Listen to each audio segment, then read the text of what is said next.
Hey, and welcome to another Joe Gomez jazz guitar lesson. We're going to keep working with triads, and we're going to build up to just improvising with triads.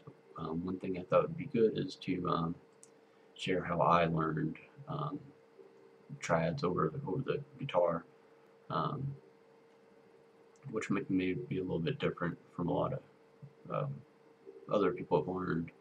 But one thing that I'm really big on, whether I'm practicing chords, scales, arpeggios, even substitutions, is I like to have some sort of backtrack, so my ear actually really learns the sound.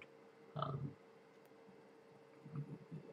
it really helps your ear, especially if you're out on a gig, and if you're just with a duo, it really helps keep your place with the bass player, or guitar player, or piano player, and also if you just go to a jam session, you don't quite know the song. If you kind of practice using backing tracks a lot, and it really helps your ear, and kind of memorizing the different patterns you hear in music. So yeah, we're going to continue on with Autumn Leaves. So I'm just going to kind of show how I would learn the first arpeggio all over the neck.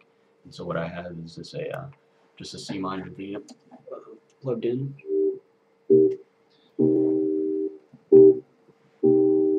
So what I'm going to do is I'm going to start on the 6th string, and I use 2 different patterns to learn the entire guitar neck. We start with our root, C. Next note is E flat. I have one on the 11th fret, same string. The next note of the triad is G, which is on 10th fret of the A string.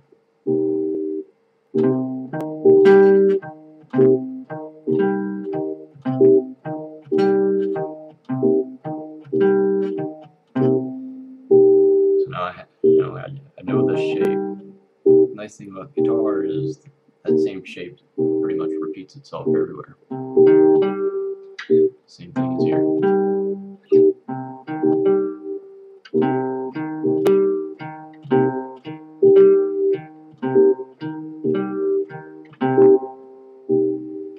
Move to the next C.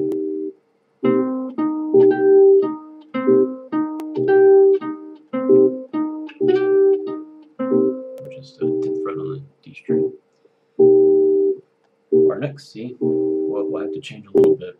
The way that the guitar is set up is everything's tuned into 4s except for the B string. What that makes you do is shift whatever note you would regularly play up a fret. We use the same shape. You get an F sharp in there. So what we'll have is 5th fret, 8th fret, and then on the B string, 8th fret again.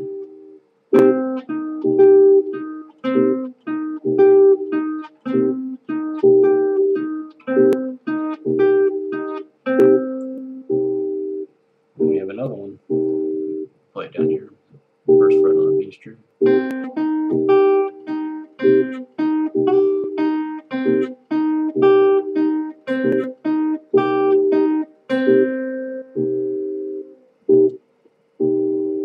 So that's one pattern we can do.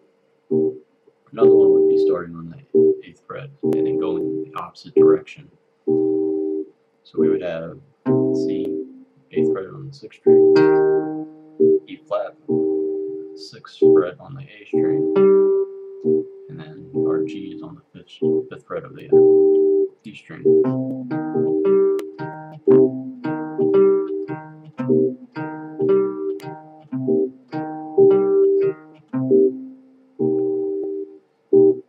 Again, that pattern repeats itself.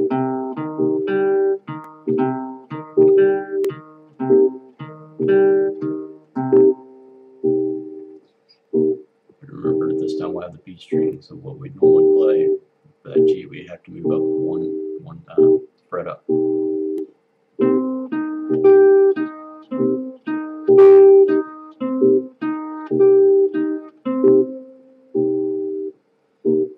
And again, now we're on the 5th fret of the G string.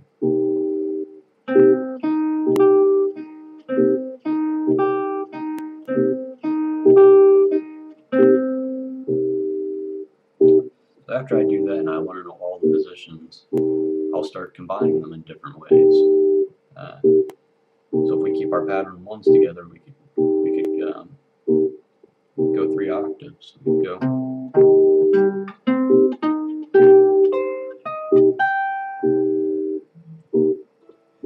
Play that a little bit in time.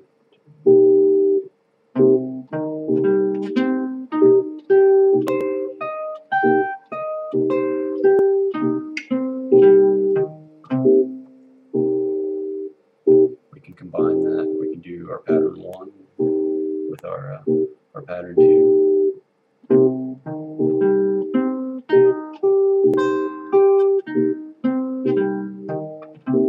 I just added the C on the 8th fret of the E string there. So now we can use our pattern 2 with our pattern 1.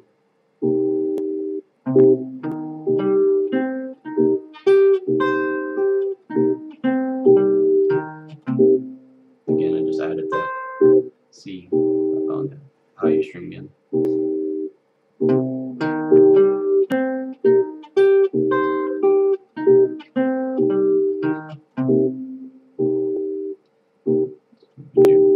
And we can do it on the 5th string. So this would be pattern 1 and pattern 1.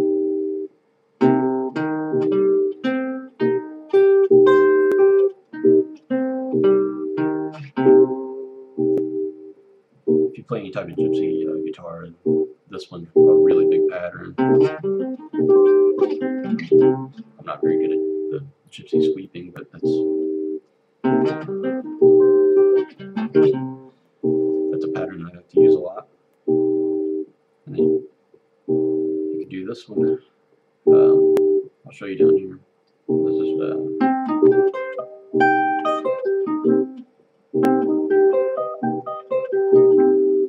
kind of one that we didn't really cover. Is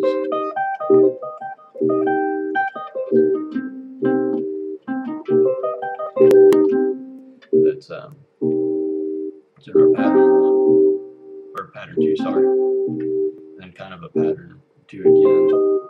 We're getting the G on the 15th fret of the high E. So after I do all of that, is I'll just practice improvising using everything I learned.